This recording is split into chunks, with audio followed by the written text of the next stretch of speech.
3머셋 몸에 달과 6펜스.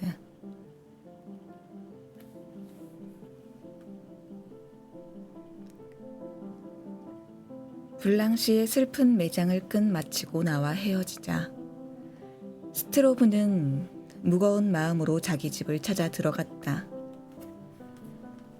뭔가 알 수 없는 힘이 그를 아뜰리에로 발을 옮기게 했다.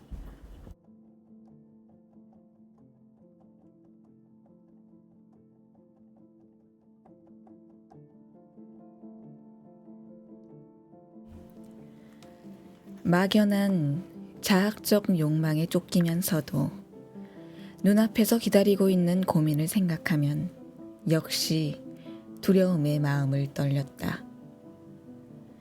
그는 발을 질질 끌다시피 하며 계단을 올라갔는데 다리도 옮겨 딛는 것을 싫어하는 것처럼 무거웠다. 문 앞에서 방 안으로 들어갈 용기를 내려고 한동안 주저하고 있었다. 몹시 기분이 언짢았다.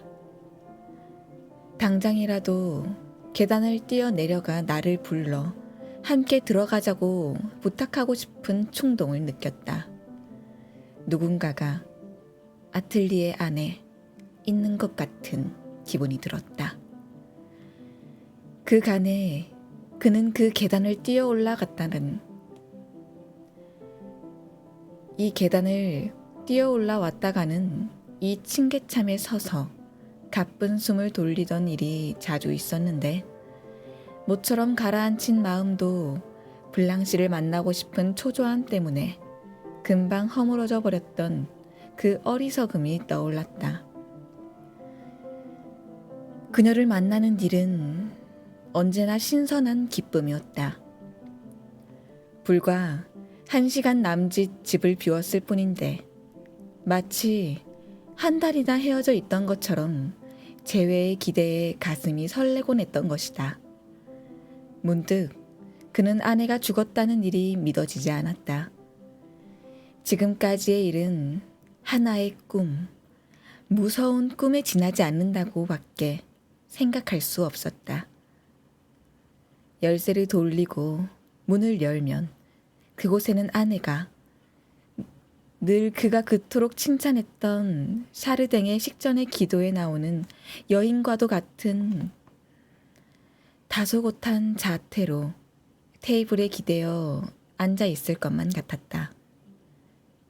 그는 서둘러 주머니에서 열쇠를 꺼내서 문을 열고 안으로 들어갔다. 방 안은 비워두었던 방 같지 않았다. 아내의 깔끔함은 그를 기쁘게 해준 아내의 성격 중 하나였다. 그 자신이 자란 환경이 정돈의 기쁨에 대해 깊은 공감을 심어준 것이다. 그러므로 그녀가 본능적으로 자기 주변을 깨끗이 정리해주는 사실을 알았을 때 그는 흐뭇한 마음이 들었던 것이다. 침실은 이제 금방 그녀가 나간 뒤와 같았다.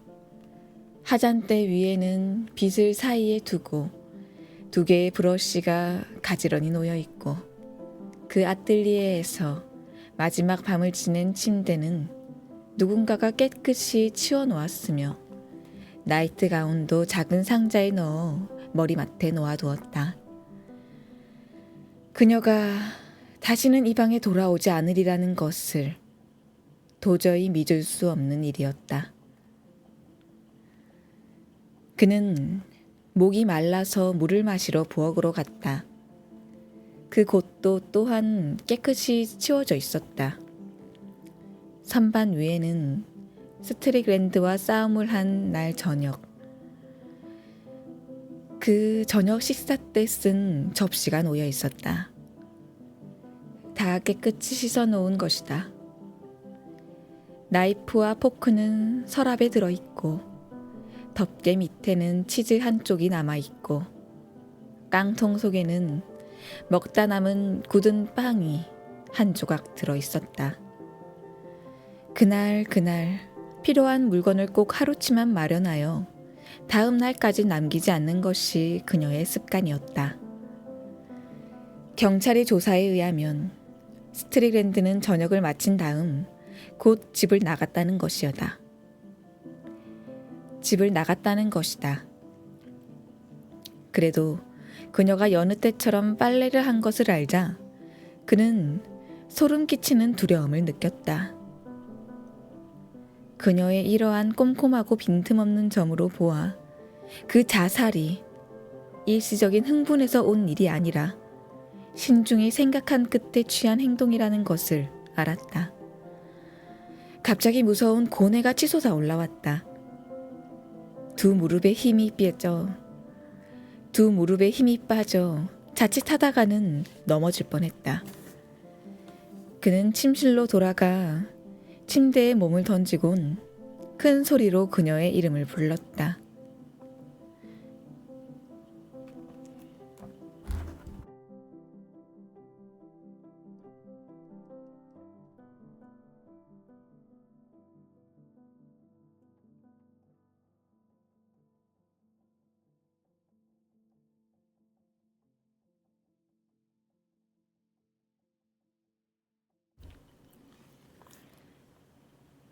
그녀의 괴로움을 생각하니 가슴이 찢어질 것만 같았다. 그 부엌에 그녀는 서서 접시며 컵, 포크, 숟가락 등을 씻고 칼을 갈아 찬장 속에 넣고 개수대를 박박 닦고 나서 행주는 줄에 걸었다. 그렇다. 헌 회색 천으로 된 그 행주는 지금도 그곳에 걸려 있었다. 그 일이 끝나면 그녀는 빠뜨리고 씻지 않은 것은 없나, 잊어버리고 치우지 않은 곳은 없나 하고 사방을 둘러본다. 그리고 걷어 올렸던 소매를 내리고 앞치마를 벗는다. 그 앞치마는 문 안쪽 못에 걸려 있다. 그리고 수산병을 집어들어 침실로 들어간다. 생각하자 그는 도저히 견딜 수 없어 침대에서 벌떡 일어나 방을 나온 다음 아틀리에로 돌아갔다. 그곳은 어두컴컴했다. 큰 창문에 커튼을 쳐놓았기 때문이다. 그는 얼른 커튼을 젖혔다. 그러나 환해진 방을 재빨리 둘러보자 자신도 모르게 그의 입에서 목매인 울음소리가 새어나왔다. 그곳은 그가 그렇게도 행복한 날을 지냈던 장소다. 게다가 변한 곳이라곤 하나도 없다. 스트릭랜드는 주위 환경에 무관심한 사람이라 남의 아틀리에에 살고 있어도 무엇 하나 배치를 바꾸지 않았을 것이다. 이곳은 예술적 분위기를 살리려고 애써 꾸며놓은 아틀리에로 스트로브가 생각하는 예술가에게 적합한 환경을 그대로 나타내고 있다. 벽 둘레에는 수놓은 비단 조각이 여기저기 걸려 있고 피아노는 광택을 없앤 아름다운 비단 커버를 씌워 놓았다. 방 한 구석에선 밀로의 비너스, 또 다른 구석에는 메디치의 비너스 석고상이 놓여 있었다. 또 벨라스케즈의 이노켄티우스 10세상을 훌륭한 금태 액자에 넣어 장식해 놓았다. 이것은 스트로브가 로마에 있을 때 모사한 것이다. 그 밖에 스트로브 자신의 그림이 훌륭한 액자에 넣어져 걸려 있었다. 스트로브는 항상 자기 취미를 자랑했고 어떤 경우에나 아틀리에에는 로맨틱한 분위기를 잇는 법이 없었다. 지금은 그것을 보기만 해도 가슴이 찢어질 것만 같은데 그는 무의식 중에 자기의 비장품인 루이 15세 왕조식의 테이블 위치를 조금 바꿔놓았다. 그때 문득 벽에 세워놓은 한 장의 캔버스가 눈에 띄었다. 그가 늘 사용하고 있는 것보다 훨씬 큰 것이었다. 어째서 저런 곳에 두었을까 하고 그는 이상스럽게 생각했다. 그는 그 앞으로 다가가 그 그림을 볼 수 있도록 자기 앞쪽으로 돌려놓았다. 나체화였다. 심장의 고동이 마구 뛰었다. 스트릭랜드의 그림이라는 것을 단번에 알아볼 수 있었기 때문이다. 그는 화가 왈칵 치밀어 캔버스를 벽 쪽에 밀어붙였다. 이런 곳에 내버려 두다니 어쩔 작정인가. 그런데 그 순간 그림은 화면이 아래를 향한 채 마루 위로 쓰러져 버렸다. 비록 누구의 것이건 그는 그림이 그런 먼지 속에 내버려 둘 수 없었다. 그는 그림을 그런 먼지 속에 내버려 둘 수는 없었다. 그는 그 캔버스를 들어 올렸다. 그때 호기심이 솟아올랐다. 잘 보아야겠다는 마음을 뿌리칠 수 없어. 그는 그 그림을 이젤 위에 놓았다. 그리고 뒤로 물러나 천천히 바라볼 수 있는 장소에 섰다.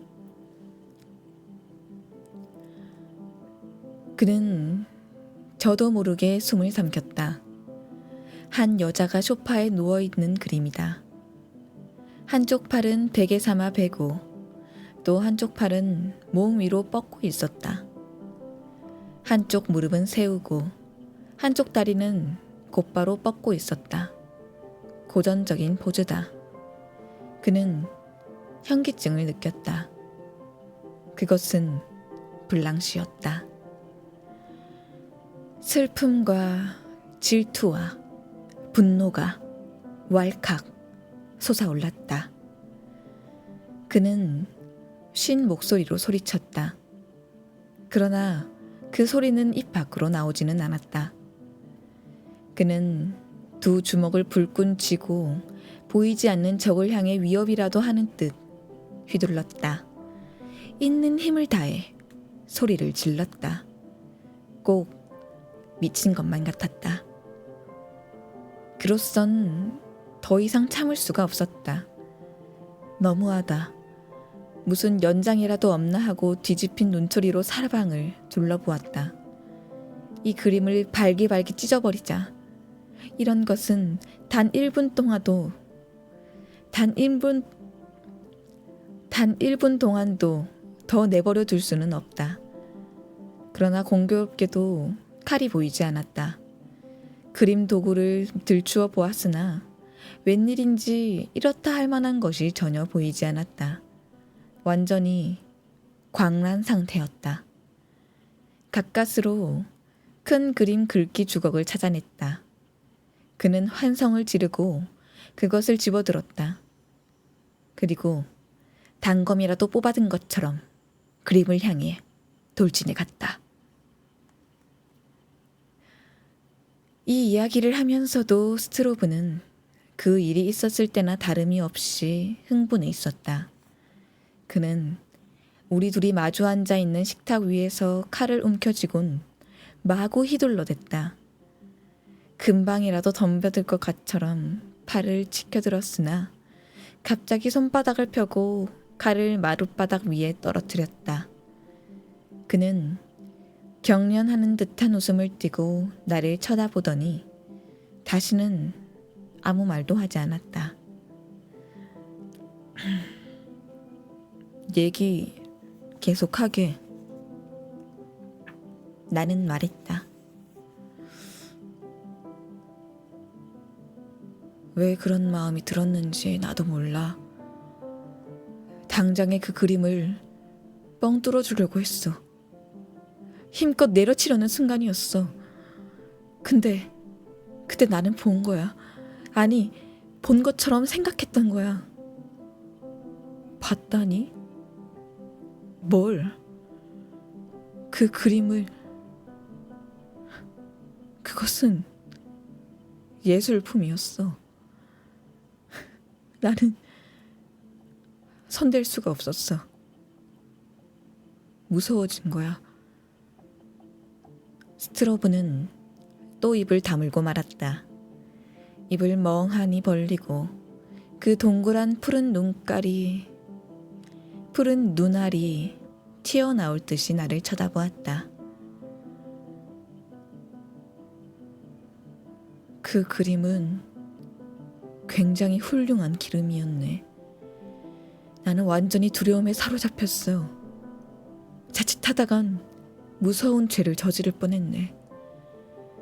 좀 더 자세히 보려고 조금 움직이는 순간 아까 그 주걱이 걸려 가슴이 서늘해지더군. 스트로브는 사로잡았던 감동이 나에게도 어느 정도 전달된 것 같았다. 이상한 감동이었다.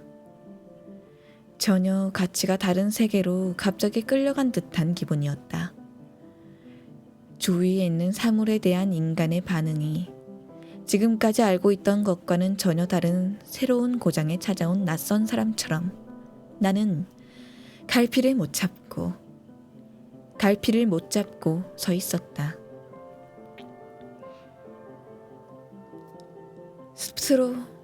스트로브는 그림에 대한 설명을 하려고 애쓰는 모양이었으나 하는 말이 뒤죽박죽이 되어 무엇을 말하는 것인지 나는 눈치껏 알아차려야만 했다.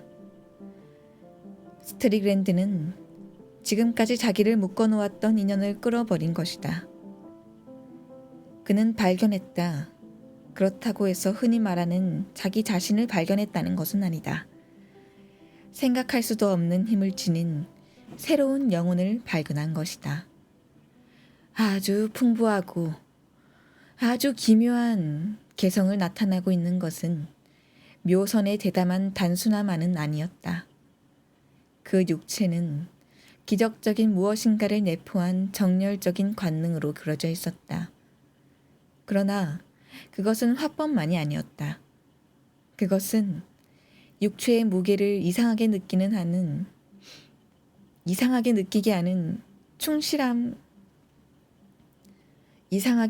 하는 충실감을 지니고 있었지만 그뿐이 아니었다. 게다가 거기다 어떤 영적인 것까지도 보는 이의 마음을 뒤흔드는 새로운 무엇인가를 지니고 있었다. 그래, 스트릭랜드를 만났을 때 자넨 뭐라고 했나? 함께 네덜란드로 가지 않겠느냐고 물어보았지. 나는 너무 어이가 없어 말도 못하고 입을 멍하니 벌린 채 스트로브의 얼굴을 자세히 쳐다볼 뿐이었다. 둘이 다 블랑시를 사랑했으니까 어머니한테 가도 그 사람을 잊게 할 만한 여유는 있을 테고, 게다가 가난하고 순박한 사람들과 함께 지낸다는 것은 그 사람의 영혼에도 얼마나 좋은 일일지 모르네. 그 사람은 그들로부터 큰 도움이 될 것을 배우게 될지도 몰라. 그래, 그는 뭐라고 하던가 희죽희죽 웃고 있더군. 나를 굉장히 어리석은 자라고 생각했던 모양이야. 그보다 더 중요한 일이 있다고 그러는 거야. 블랑시의 그림을 나에게 주더군. 어째서 스트릭랜드가 그런 짓을 했을까 하는 생각이 들었지만 입 밖에 내지는 않았다. 자네가 쓰던 물건들은 어떻게 처분했나? 나는 이렇게 물었다. 고물상을 불렀더니 꽤 좋은 값을 쳐주더군. 내 그림은 집으로 가져갈 작정이야. 그 밖에는 옷을 넣은 상자 하나와 책이 몇 권 있을 뿐이야. 지금 나에겐 그게 전 재산일세. 자네가 고향으로 돌아간다니 정말 잘 생각한 일일세. 그가 새 출발을 하면 과거를 다 잊어버릴 것이라고 나는 느꼈다. 지금은 견디기 힘들게 생각되는 슬픔도 시간이 흐름에 따라서 깨끗이 사라질 것이고, 마침내는 자비로운 망각이 다시 인생의 무거운 짐을 짊어지고 일어설 힘을 그에게 안겨줄 것이다. 그는 아직 젊다. 몇 년이 지나면 모르는 사이에 지금의 모든 불행은 뭔가 일종의 기쁨을 수반한 슬픔으로 상기되게 될 것이다. 언젠가는 그곳에 사는 네덜란드 아가씨와 결혼하여 행복하게 살 것이다. 그리고 죽을 때까지 그 서툰 그림을 열심히 그려낼 것이고, 그 그림도 상당수에 이를 것이라고 생각하니 나도 모르게 웃음이 떠올랐다. 다음 날 나는 암스테르담으로 떠나는 그를 전송했다.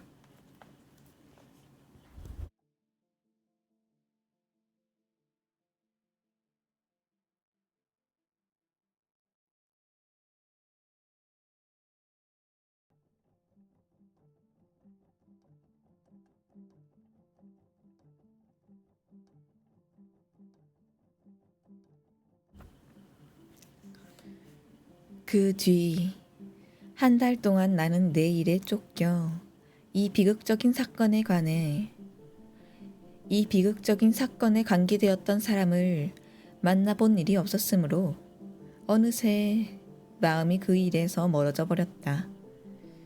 그런데 어느 날 볼 일이 있어 길을 가고 있었는데 찰즈 스트릭랜드와 마주치게 되었다.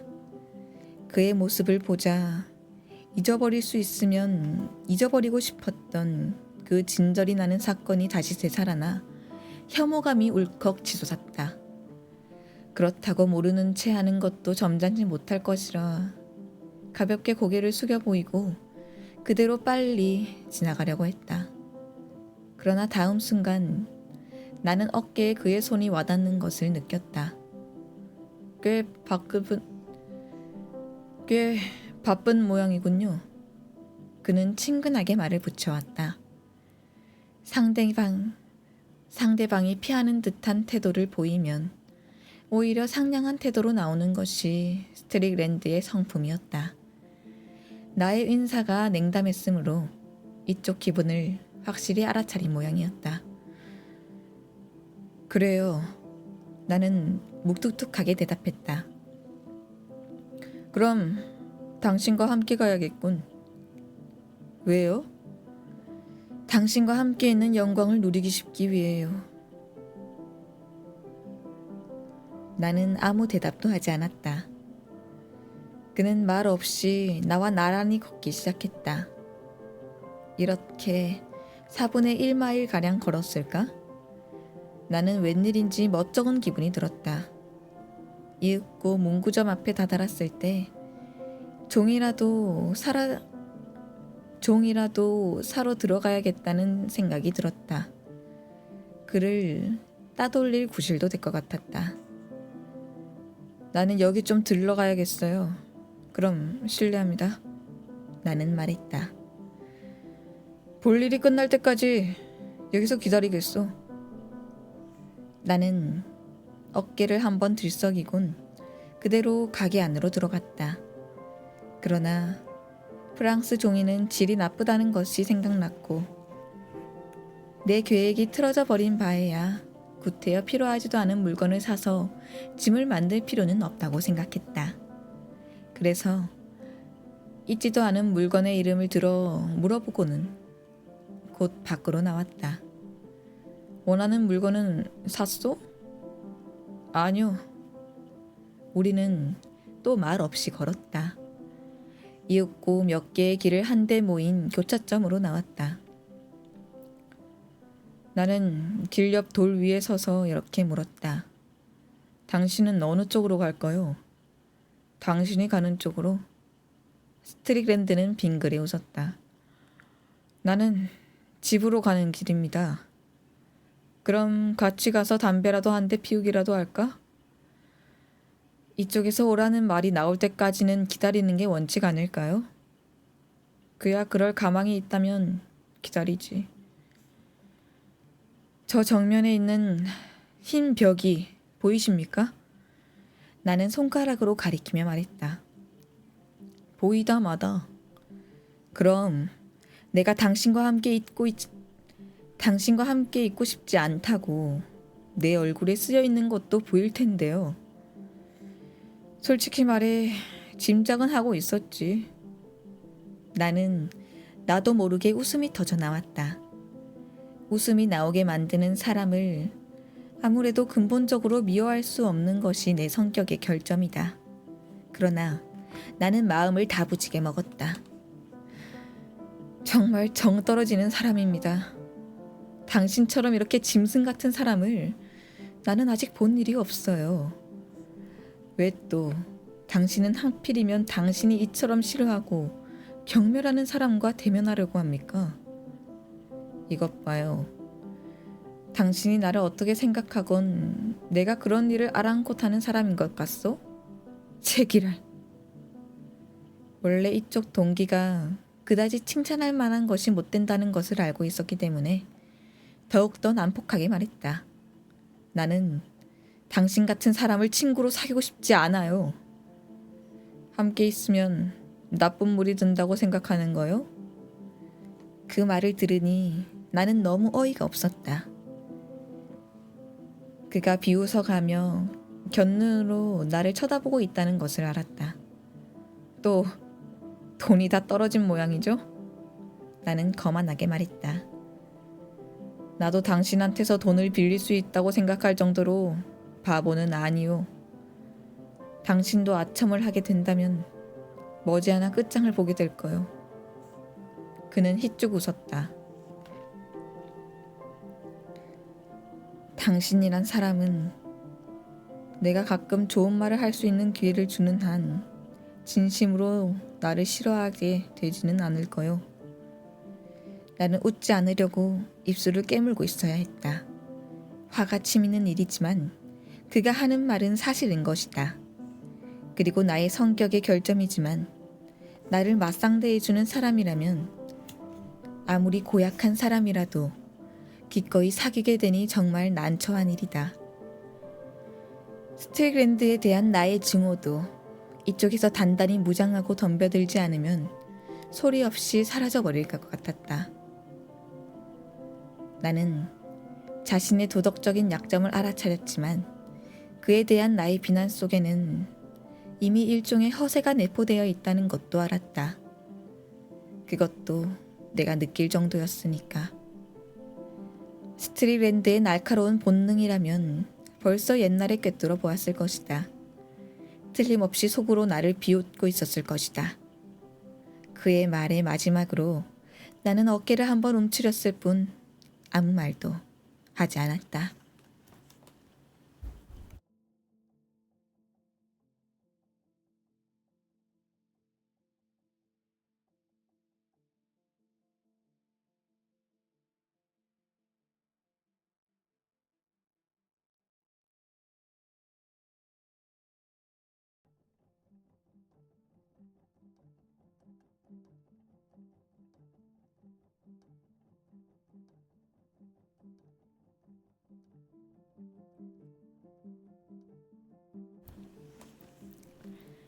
우리는 내가 살고 있는 집에 닿았다.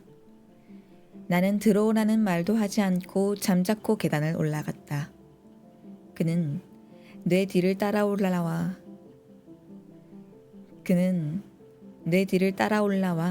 방으로 들어왔다. 이곳에 처음 오는 것인데도 그는 내가 기분 좋은 분위기를 만들려고 고심한 방의 모습을 살펴볼 생각도 하지 않았다. 테이블 위에 담배통이 있는 것을 보자 그는 곧 파이프를 꺼내어 담배를 담았다.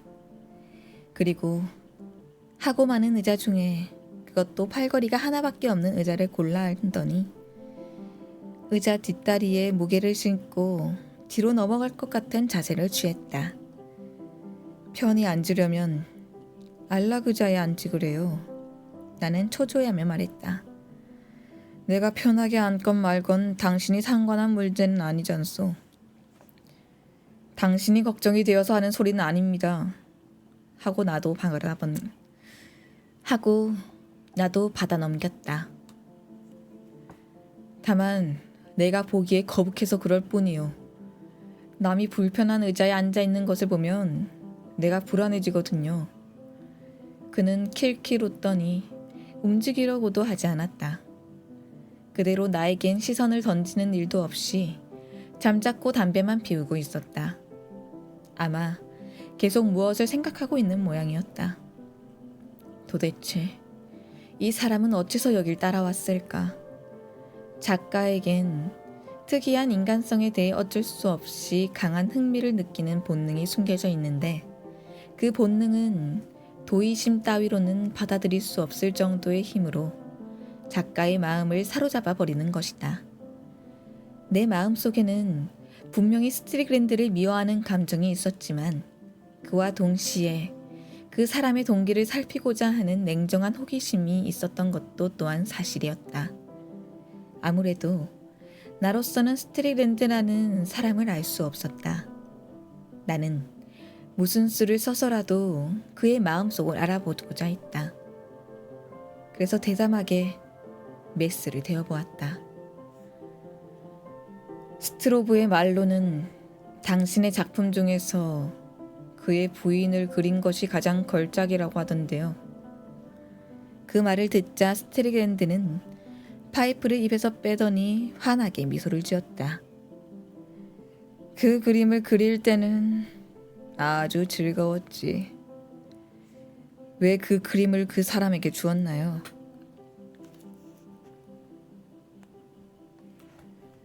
스트로브가 하마터면 그것을 찢어버리려고 했다는 사실을 알고 있나요? 역시 완벽하다고는 볼 수 없으니까.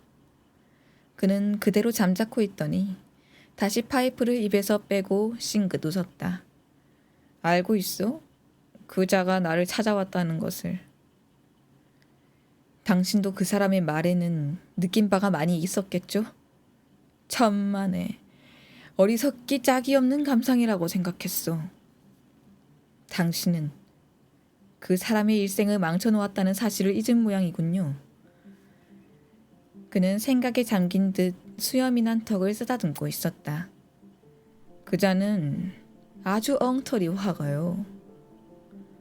그러나 참 좋은 사람입니다. 하기는 요리 솜씨는 알아줘야겠더군. 스트리그랜드는 비웃으며 덧붙여 말했다. 정말 피도 눈물도 없는 사람이다. 나는 붕괴한 나머지 더 이상 망설일 것도 없이 다 말해야겠다는 생각이 들었다. 다만 호기심에서 물어보는 말이긴 하지만 도대체 당신은 블랑시 스트로브의 죽음에 대해 조금이라도 양심의 가책을 느끼고 있는지요? 그 점을 알고 싶습니다. 얼굴빛이 좀 변하나 하고 나는 그의 얼굴을 지켜보고 있었다. 그러나 여전히 무표정한 얼굴이었다. 그럴 필요가 있을까? 그는 되물었다. 있는 그대로를 얘기합시다. 당신은 그때 죽어가고 있었어요. 그것을 더크 스트로브가 자기 집으로 데려가 어머니처럼 간호해 준 것입니다. 그는 당신 때문에 시간과 돈과 그리고 생활의 즐거움까지 다 희생해버린 거예요. 그렇게 해서 당신을 죽음의 신에서 빼앗아 온 겁니다. 스트리그랜드는 어깨를 움츠렸다. 그자는 얼빠진 작자요. 남을 위해 일해주는 게 그자의 취미이자 그게 바로 그자의 생활이란 말이요. 스트로브에게 감사할 필요가 없다면 그렇다고 해둡시다. 그런데 왜 그 사람에게서 부인까지 뺏어야만 했나요? 당신이 나타나기 전엔 그 두 사람은 행복하게 살았단 말입니다. 왜 두 사람을 그대로 내버려 두지 못했느냐 말입니다. 두 사람이 행복했다는 걸 당신이 어떻게 안단 말이오? 그건 분명합니다. 당신도 꽤 똑똑한 척을 하는데 그자가 한 일을 그 여자가 용서한 그 여자가 용서할 수 있는 일이었다고 당신은 생각하오? 스트로브가 당신은 생각하오? 그건 또 무슨 뜻인가요? 스트로브가 그 여자와 결혼한 이유를 모른단 말이오? 나는 고개를 가로저었다. 그 여자는 원래 로마의 어느 공장 내 집에 가정교사를 하고 있었대요. 그런데 그 집 아들에게 속아 넘어간 거지. 아이까지 가진 몸이라 자살이라도 할 작정이었는데 스트로브가 나타나 결혼해 준 거요. 정말 그는 사람다운 짓을 했군요. 그처럼 동정심이 많은 사람을 난 일찍이 만난 일이 없어요. 나는 그 전부터 어떻게 그처럼 어울리지 않는 남녀가 결혼을 했을까 하고 이상하게 생각했었다. 그러나 그런 사정이 있는 줄은 꿈에도 생각지 않았다. 덕후가 부인을 대하는 마음속에는 어딘가 보통 정령과는 다른 것이 있었다는 것을 나도 알아차리긴 했다. 그리고 그녀의 조심스러운 태도에도 나로서는 알 수 없는 그 무엇이 숨겨져 있는 것이 아닐까 하고 느꼈던 일도 생각났다. 이제 사정을 알고 보니 거기에는 부끄러운 비밀을 감추고자 하는 노력 이상의 것이 깃들여 있던 것이다. 그녀의 침착함은 마치 태풍이 지나간 뒤 섬에 밀려드는 음산한 조용함과 비슷했다. 그 쾌활함은 절망적인 쾌활함이었던 것이다. 갑자기 스트릭랜드의 목소리가 나의 생각을 가로막았다. 그것은 나를 놀라게 하는 야유 섞인 말이었다. 여자란 남자에게서 받은 상처를 용서할 수는 있지만 남자가 자기를 위해 베풀어주는 희생만은 결코 용서할 수가 없어요. 하고 스트릭랜드는 말했다. 그렇다면 당신은 사귀는 여자에게서 원한을 살 위험은 전혀 없으니까 저기 안심할 수 있겠군요. 그는 입술에 웃음이 번졌다. 당신은 재치 있는 말대답을 하기 위해서 언제 곧 주의 주장 따위는 버릴 작정이군요. 하고 그는 말했다. 그럼 어린애는 어떻게 됐나요? 사산이었지. 결혼한 지 석 달인가 넉 달 만에. 이윽고 여기서 나는 내가 가장 이해할 수 없었던 점을 물어보았다. 그런데 어째서 당신은 블랑시 스트로브에게 관심을 가졌죠? 오랫도록 대답이 없기에 나는 다시 한번 질문을 되풀이하려고 했다. 그런 걸 내가 어떻게 안단 말이오? 그는 겨우 이렇게 대답했다. 그 여자는 나를 보는 것도 싫어했어. 그게 내 호기심을 불러일으킨 거요. 알겠어. 갑자기 그는 화를 벌컥 냈다. 젠장. 호기심은 무슨 호기심이야. 나는 그 여자가 탐이 났던 거야. 그러나 그는 곧 기분을 돌려 미소를 띠고 나를 쳐다보았다. 처음엔 겁을 내고 있었지. 그녀에게 그렇게 말했던가요? 아니, 그럴 필요는 없었어. 그쪽에선 다 알고 있었으니까. 나는 한마디의 말도 하지 않았어. 그녀는 몹시 겁을 먹고 있었지만 결국 내 것이 된 거요. 이 이야기를 하는 그의 말투에 왜 그처럼 무서울 정도로 격한 욕정이 생각나게 하는 것이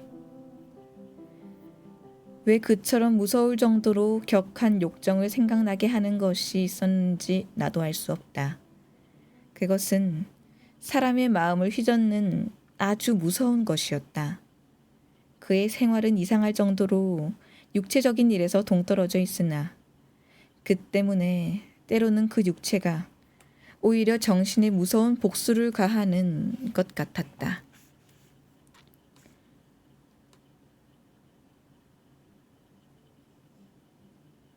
그는 인간 속에 숨어있는 본능적 본성이 갑자기 그를 사로잡아 원시적인 자연의 힘과 같은 격함을 지닌 본능의 포로가 되어 완전히 무력한 존재로 변하고 마는 것이었다.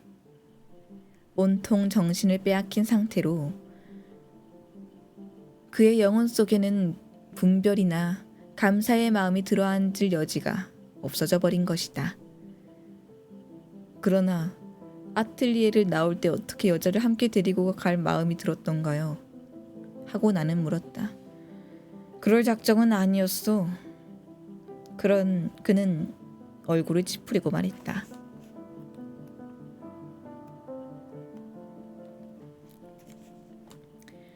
함께 따라가겠다는 말을 들었을 때는 나도 스트로브나 다름없이 깜짝 놀랐소. 내가 싫어지면 당신은 쫓겨날 거라고 하자 그 여자는 그런 각오는 다 하고 있다고 하더군. 그는 잠깐 말을 끊었다. 그녀는 훌륭한 육체를 가지고 있었어.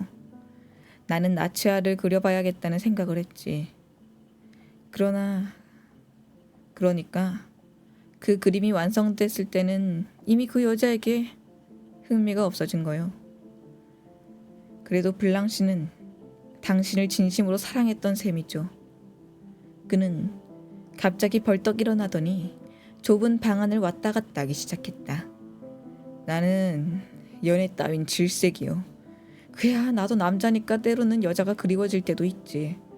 그러나 일단 욕정을 채우고 나면 다른 일로 마음이 쏠리고 말아요. 나도 욕망을 이겨낼 수는 없지만 그것을 미워하고 있어. 욕망이란 것은 내 영혼을 꼼짝 못하게 사로잡기 때문이요. 욕망으로부터 완전히 풀려나와 아무런 방해물도 없이 내 일에 몰두할 수 있을 때가 오기를 나는 기다리고 있는 거요.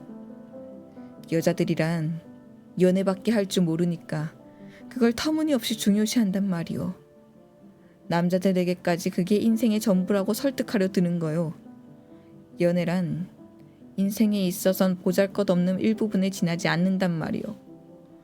육욕이라면 또 몰라도 그것은 정상적이고 건강한 것이니까. 그러나 사랑이란 건 병이요. 여자는 내 쾌락의 도구에 불과해요. 그런 여자들이 협력자니 친구니 반려자니 하고 날뛰니 나는 도무지 견딜 수가 없단 말이오. 스트릭랜드가 한꺼번에 이렇게 많은 말을 하는 것은 처음 보는 일이었다. 아주 분개한 듯한 어조였다. 특히 이번 경우만이 아니라 늘 그렇지만 이것이 그가 말한 것을 그대로 옮겨 담은 것은 아니다. 그의 어휘는 빈약하고 거기다 문장을 가다듬는 재능은 전혀 없었으므로 그의 감탄사나 표정이나 몸짓이나 진부한 어구 등을 이쪽에 연결지어 그가 말하고자 하는 뜻을 종합해 볼 수밖에 없었다.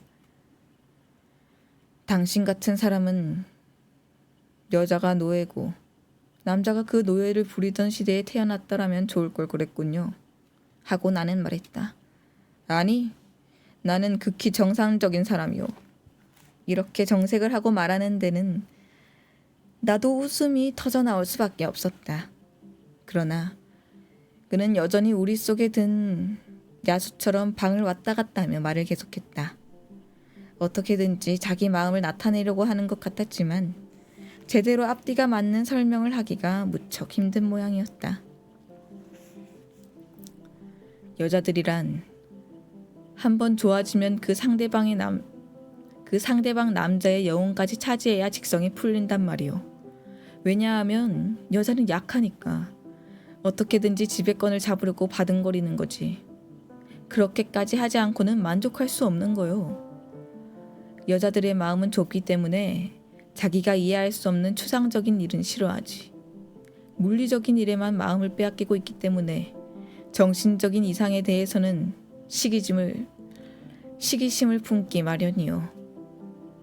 남자의 영혼은 우주의 끝까지 헤매고 다녀도 실증을 모르는데 여자는 그것을 자신의 가계부라는 틀 속에 가두는 것이요. 당신도 우리 마누라를 알고 있잖소. 블랑시도 블랑 씨가 또 여러 가지 간교를 조금씩 부리기 시작하는 것을 나는 알았지.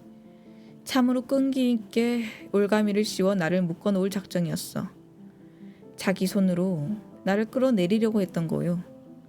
나라는 존재는 조금도 생각하지 않고 나를 자기 것으로 만들려고 했을 뿐이요.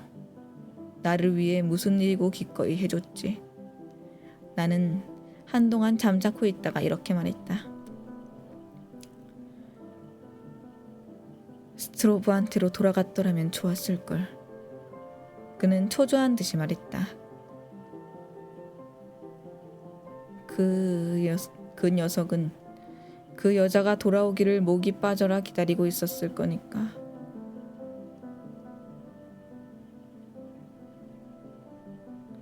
당신은 인간이 아니에요. 하고 나는 말했다. 당신 같은 사람에게 이런 말을 해봤자 무슨 소용이겠어요. 타고난 장님에게 빛깔 이야기를 하는 거나 다름없는 일일 테니. 그는 내 앞에 와서 서더니 나를 물끄러미 내려다보았다. 그 얼굴에는 멸시하는 듯한 빛이 엿보였다. 솔직히 말해 블랑시 스트로브가 죽었건 살았건 당신이 조금이라도 마음에 두겠소? 나는 그의 질문을 곰곰이 생각해 보았다. 적어도 나의 영혼에 대해서는 거짓없는 대답을 하고 싶었기 때문이다. 그 사람이 죽었다는 게 나에게 대수롭게 여겨지지 않는다면 그것 아마 나 자신 속에 동정심이 부족하기 때문이겠죠. 그런데 사실은 나도 진심으로 걱정하지 않는 나를 부끄럽다고 생각해요. 당신한테는 자신의 신념을 밀고 나갈 용기가 없군. 그런 인생에는 가치란 게 없어요. 블랑시 스트로브는 내가 버렸기 때문에 자살한 게 아니라 어리석고 마음의 균형이 잡혀있지 않기 때문에 죽은 거요. 그러나 그 여자의 이야기는 이제 진절이 나오 정말 하찮은 여자였어. 그보다도 내 그림이라도 보러 가지 않겠소? 그는 마치 아이들을 어리는 듯한 투로 말했다. 화가 났지만 그것은 그에 대해서라기보단 오히려 나 자신에 대해 화가 났던 것이다. 나는 몽마르트의 기분 좋은 아틀리에에서 지내고 있던 스트로브와 그 부인의 행복한 생활을 생각해 보았다. 소박하고 친절하고 진심으로 대해주던 두 사람이었다. 그것이 무정한 운명의 손에 그처럼 무참히 짓밟혀 버리다니 정말 잔인하다는 생각이 들었다. 그러나 무엇보다도 가장 잔인한 것은 그럼에도 불구하고 그 때문에 일어난 변화는 아무것도 없다는 사실이다. 세상은 여전히 움직이고 세상 사람들도 그 비극으로 인해 달라진 점이 전혀 없는 것이다. 그렇다. 덕후 역시 감정의 깊이보다 밖에 나타나는 감정의 반응이 더 큰 사람이니까. 머지않아 그 일을 잊어버릴 것이다. 모든 것이 무의미하고 공허한 것처럼 보였다. 스트릭랜드는 모자를 집어들더니 나를 내려다보고 말했다. 같이 가겠소? 왜 나와 가까이 하려 하시오? 하고 나는 물어보았다. 내가 당신을 미워하고 경멸한다는 것을 알고 있을 텐데요. 스트릭랜드는 기분이 좋은 듯 킬킬 웃으며 말했다. 당신이 멋대로 화를 내는 이유는 사실상 당신이 어떻게 생각하건 내가 조금도 개의치 않는다는 데 있을 뿐이요. 나는 갑자기 볼이 확 달아오름을 느꼈다. 이런 무신경한 독선자가 상대방의 기분을 뒤흔들어 놓는가를 이 사람에게 이해시킨다는 것은 도저히 불가능한 일이었다. 나는 이 사람이 걸치고 있는 철저한 무관심이라는 갑옷을 어떻게든지 벗겨버리고 싶었다. 그러나 또한 그의 말에도 진실이 있다는 것은 알고 있었다. 우리는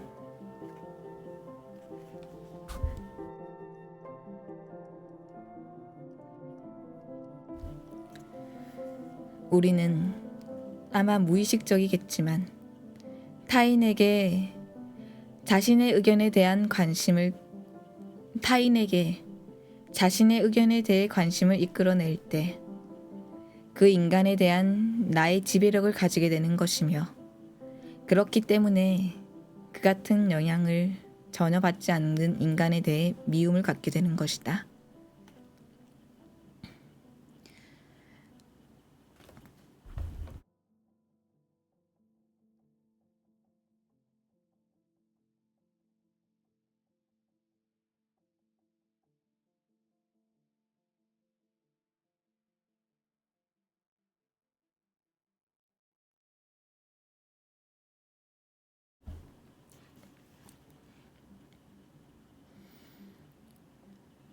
아마 이처럼 통렬하게 인간의 자존심을 상하게 하는 것은 없을 것이다. 그러나 나로서는 화난 모습을 그에게 보이고 싶지 않았다. 인간이 남의 일을 전적으로 무시하고 살 수 있을까요? 나는 이렇게 말했지만 이것은 그에게 말한다기보다 오히려 나 자신에게 묻는 말이었다.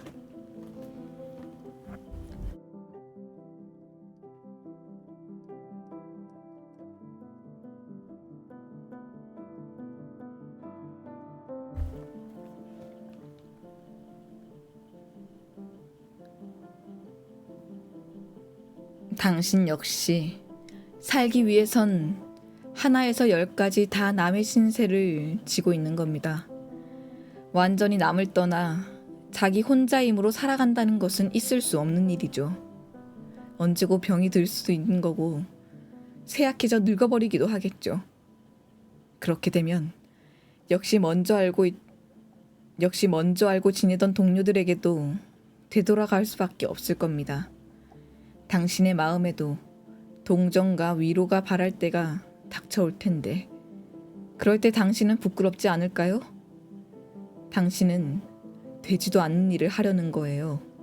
머지않아 당신 속에 있는 인간이 인간으로서의 공통된 인정을 동경할 때가 찾아올 겁니다. 어쨌든 내 그림을 보러 갑시다. 당신은 죽음이라는 걸 생각해 본 일이 있습니까? 그런 걸 뭐하러 해. 아무래도 상관없는 일인데. 나는 그를 쳐다보았다. 그는 움직이려고도 하지 않고 딱 버티고 서 있었다. 그 눈에는 비운 듯한 미소를 띠고 있었다. 그럼에도 불구하고 나는 그때 이 육체에 묶여 있어 잡을 수 없는 그 어떤 위대한 것을 갈구하여 불꽃처럼 괴로워하고 있는 영혼을 한순간 느낄 수 있었다. 뭔가 말로는 표현할 수 없는 신선한 것을 구하는 한결같은 영혼을 한순간 엿본 것이다. 그리고 나는 눈앞에 있는 초라한 옷을 입고 큰 코와 번쩍이는 눈과 붉은 턱수염과 더부룩한 머리를 지닌 남자를 쳐다보았다. 그리고 이것은 하나의 껍질에 불과한 것이며 지금 내가 마주하고 있는 것은 육체를 벗어난 영혼인 듯한 일종의 이상한 감동을 느꼈다. 좋아요. 당신 그림이나 보러 갑시다.